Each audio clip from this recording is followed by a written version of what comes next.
Hi నమస్తే. Online స్కామర్లకు ఉరి శిక్ష వినడానికే షాకింగ్గా ఉంది కదా. మన పక్కనే ఉన్నటువంటి మయన్మార్ దేశంలో సైబర్ నేరగాళ్ల భరతం పట్టడానికి సరిగ్గా ఇలాంటి సంచలన చట్టాన్ని తీసుకొచ్చింది ఆ దేశం. మరి లక్షల మంది భారతీయులను పీల్చి పిప్పి చేసినటువంటి డిజిటల్ అరెస్టు, ఓటీపీ మోసాలకు మన దేశంలో కూడా ఇలాంటి కఠిన శిక్షలే పడతాయా?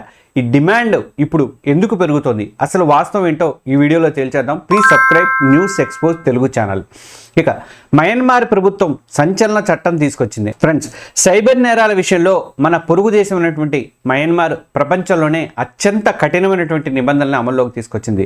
ఆన్లైన్ మోసాల కోసం మనుషుల్ని కిడ్నాప్ చేసి చిత్రహింసలు పెట్టి బలవంతంగా నేరాలు చేయిస్తున్నారని వాళ్ళందరినీ కూడా అణిచివేయటానికే ఈ చట్టం యొక్క ముఖ్య ఉద్దేశం అనమాట. దీని ప్రకారం ఏంటంటే సైబర్ మోసాల కోసం ప్రజల్ని అక్రమంగా నిర్బంధించి హింసించే వాళ్ళకి మరణ శిక్ష లేదంటే జీవిత ఖైదు కూడా విధించడానికి ఈ చట్టం అయితే అనుమతిస్తుంది.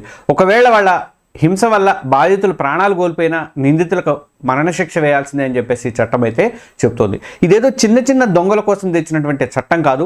మయన్మార్ సరిహద్దుల్లో పుట్టగొడుగులాగా పెరిగిపోయినటువంటి భారీ సైబర్ స్కామ్ కేంద్రాలే దీనికి ఈ చట్టం యొక్క టార్గెట్ అనమాట. ఈ సెంటర్లలో ఉద్యోగాల పేరుతో వేల మంది యువతను రప్పించి వాళ్ళని బానిసలుగా మార్చి ప్రపంచవ్యాప్తంగా అమాయకుల్ని ఏరి వాళ్ళని మోసం చేసే పనులను వీళ్ళతో బలవంతంగా చేస్తున్నారు. ఇందులో మన భారతీయులను కూడా బందీలు అవుతున్నారు. ఇది కేవలం డబ్బు దొంగతనం కాదు, అంతకు మించి మానవ అక్రమ రవాణా, క్రూరమైనటువంటి హింసతో ముడిపడినటువంటి భయంకరమైనటువంటి నేరాలు ఇవన్నీ. క్రిప్టో కరెన్సీ మోసాలు కానీ, రొమాన్స్ స్కాములు కానీ అన్నీ కూడా ఇక్కడి నుంచే నడుస్తున్నాయట. ఈ భయంకరమైన పరిస్థితులలో మయన్మార్ ప్రభుత్వము మోస్ట్ పవర్ఫుల్ యాక్ట్ అయితే తీసుకొచ్చింది. మరి మన దేశంలో పరిస్థితి ఏంటి? మయన్మార్ కథ వింటుంటే అది ఎక్కడో జరుగుతున్న విషయంలాగా అనిపించవచ్చు, కానీ ఇప్పుడు మన దేశంలో పరిస్థితి చూస్తే గుండె తరుక్కుపోతుంది. ప్రభుత్వ లెక్కల ప్రకారమే ఒక్క 2025లోనే సైబర్ నేరగాళ్లు మన ప్రజల నుంచి ఏకంగా 22,845 కోట్ల రూపాయలకు పైగా దోచుకున్నారు. ఇది మన దేశంలోని కొన్ని చిన్న రాష్ట్రాల వార్షిక బడ్జెట్ కంటే కూడా ఎక్కువే అని చెప్పి సాక్షాత్తు సుప్రీంకోర్టే ఆందోళన వ్యక్తం చేసిందంటే పరిస్థితి తీవ్రతను మనం అర్థం చేసుకోవచ్చు. ఈ మోసాల్లో ప్రస్తుతం అత్యంత ప్రమాదకరంగా మారిన 2 పద్ధతులు ఉన్నాయి. ఒకటి మనందరికీ తెలిసినటువంటి ఓటీపీ లేదంటే లింక్ మోసాలు. రెండోది ఏంటంటే గత కొంతకాలంగా వణికిస్తున్నటువంటి డిజిటల్ అరెస్ట్. డిజిటల్ అరెస్ట్ ఈ పేరు వినడానికే కొత్తగా ఉన్నప్పటికీ కూడా దీని వెనక ఉన్నటువంటి క్రూరత్వం అనేది అంతా ఇంత కాదండి. స్కామర్లు మీకు ఫోన్ చేసి తాము సిబిఐ, పోలీసు, ఈడీ అధికారులని చెప్పుకొని పరిచయం చేసుకుంటారు. మీ పేరు మీద ఒక డ్రగ్స్ పార్సిల్ వచ్చింది లేదా మీ అకౌంట్ మనీ లాండరింగ్ కోసం వాడారని చెప్పేసి భయపెడతారు. నమ్మకం కలిగించడానికి నకిలీ ఐడి కార్డులు, అరెస్ట్ వారెంట్లు కూడా వాట్సాప్లలో పంపుతూ ఉంటారు. అసలు నాటకం ఇక్కడే మొదలవుతుంది. విచారణ పూర్తయ్యే వరకు కూడా మీరు మా వీడియో కాల్ కస్టడీలో ఉండాలని చెప్పి మిమ్మల్ని ఒక స్కైప్ ద్వారా లేదంటే వాట్సాప్ కాల్లో గంటల తరబడి, అవసరమైతే కొన్ని రోజుల తరబడి కూడా బంధిస్తున్నారు వీళ్ళు. బయట ప్రపంచంతో మాట్లాడినవారు, కుటుంబ సభ్యులతో కూడా సంబంధాలు లేకుండా చేస్తారు. మీరు ఒంటరిగా భయంతో వణికిపోతున్న టైంలో ఈ కేసు నుంచి మీరు బయటపడాలంటే భారీగా డబ్బులు చెల్లించాలని చెప్పేసి వాళ్ళు డిమాండ్ చేస్తారు. ఆ మానసిక ఒత్తిడిలో చాలామంది తమ జీవితాంతం కష్టపడి సంపాదించుకున్నటువంటి డబ్బుని లక్షల్లో ఆ స్కామర్ల ఖాతాలకి ట్రాన్స్ఫర్ చేసేస్తున్నారు. గుజరాత్లో ఒక రిటైర్డ్ ప్రొఫెసరు, ఒక రిటైర్డ్ గైనకాలజిస్ట్ నుంచి ఇదే పద్ధతిలో సైబర్ నేరగాళ్ళు ఏకంగా 30 కోట్ల రూపాయలకు పైగా దోచుకున్నారంటే ఈ మోసం ఎంత పెద్దదో ఆలోచించండి. కేవలం డబ్బు కోల్పోవడం కాదు, మానసికంగా కుంగిపోయి పరువు పోయిందని భావించి ఆత్మహత్యలు చేసుకున్న వారు కూడా ఉన్నారు. మన కళ్ళ ముందే మన ఫోన్ ద్వారానే మనల్ని దోచుకుంటుంటే మన చట్టాలు ఈ నేరగాళ్ళని ఆపలేకపోతున్నాయా అనే ప్రశ్న ప్రతి ఒక్కరిలోన ఆవేశం అయితే రగిలిస్తోంది. ఈ నిస్సహాయత నుంచే మయన్మార్ తరహా కఠిన శిక్షలు రావాలి, మనకి కావాల్సిందే అని చెప్పేసి డిమాండ్ అయితే వస్తుంది. మయన్మార్ తరహా కఠిన శిక్షల మీద దేశంలో ఇప్పుడు చర్చ అయితే నడుస్తుంది. మరి సైబర్ నేరాలకు నిజంగా మరణ శిక్ష లేదా జీవిత ఖైదు విధించడం సరైందేనా అని ఈ అంశం మీద అయితే పెద్ద చర్చ అయితే నడుస్తుంది. దీనిలో 2 వాదనలు బలంగా వినిపిస్తున్నాయి. ఒకటి ఫస్ట్ వాదన ఏంటంటే కఠిన శిక్షలు కావాలనేది వాళ్ళ వాదన. వాళ్ళ ప్రకారం ఏంటంటే ఈ సైబర్ నేరగాళ్ళలో భయం అనేది లేకుండా పోతుంది. పట్టుబడ్డా కూడా ఈజీగా బెయిల్ మీద బయటకు వచ్చేసి మళ్ళీ అదే పని స్టార్ట్ చేస్తున్నారు.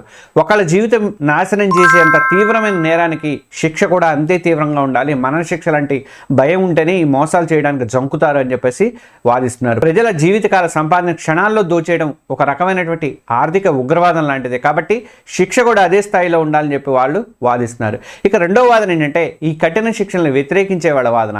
ఆర్థిక నేరాలకు మరణ శిక్ష విధించడం అత్యంత క్రూరమైంది అని శిక్ష అని చెప్పేసి ఇది మానవ హక్కులు ఉల్లంఘించడమే అవుతుందని చెప్పేసి వాళ్ళు అంటున్నారు. సైబర్ నేరాల్లో అసలు సూత్రధారులైన వాళ్ళు విదేశాల్లో ఉంటారు. ఇక్కడ చిన్న చిన్న ఏజెంట్ల ద్వారా పనులు కానిస్తుంటారు. అలాంటి సందర్భాల్లో ఇక్కడ దొరికిన చిన్న ఏజెంట్లకు ఉరిశిక్ష వేయడం వల్ల అసలు సమస్య అనేది పరిష్కారం కానే కాదు.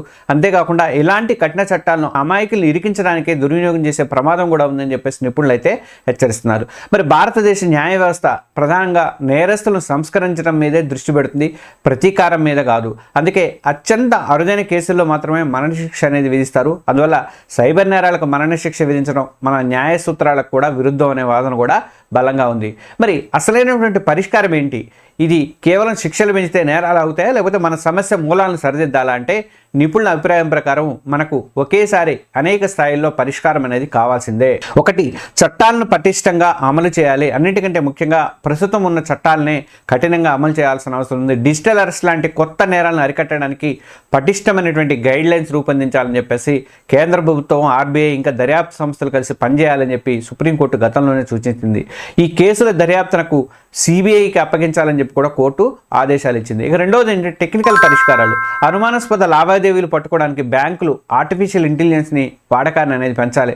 ఒక అకౌంట్ నుంచి అకస్మాత్తుగా భారీ మొత్తంలో డబ్బులు బదిలీ అయితే వెంటనే ఆ లావాదేవీని ఆపి అకౌంట్ హోల్డర్ని అప్రమత్తం చేసేటువంటి వ్యవస్థ అనేది మన దగ్గర బలోపేతం చేయాలి.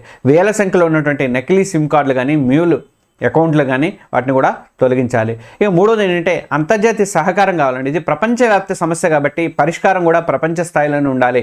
మయన్మార్ కానీ, కంబోడియా కానీ, లావోస్ కానీ ఇలాంటి దేశాల్లో ఉన్న స్కామ్ కేంద్రాలను నాశనం చేయడానికి ఆయా దేశాల ప్రభుత్వాలతో మన ప్రభుత్వం కూడా కలిసి పనిచేయాల్సిన అవసరం ఉంది. నాలుగోది ఏంటంటే అవగాహన. అన్నింటికంటే శక్తివంతమైన ఆయుధం ఏంటంటే జనంలో అవగాహన కల్పించడమే.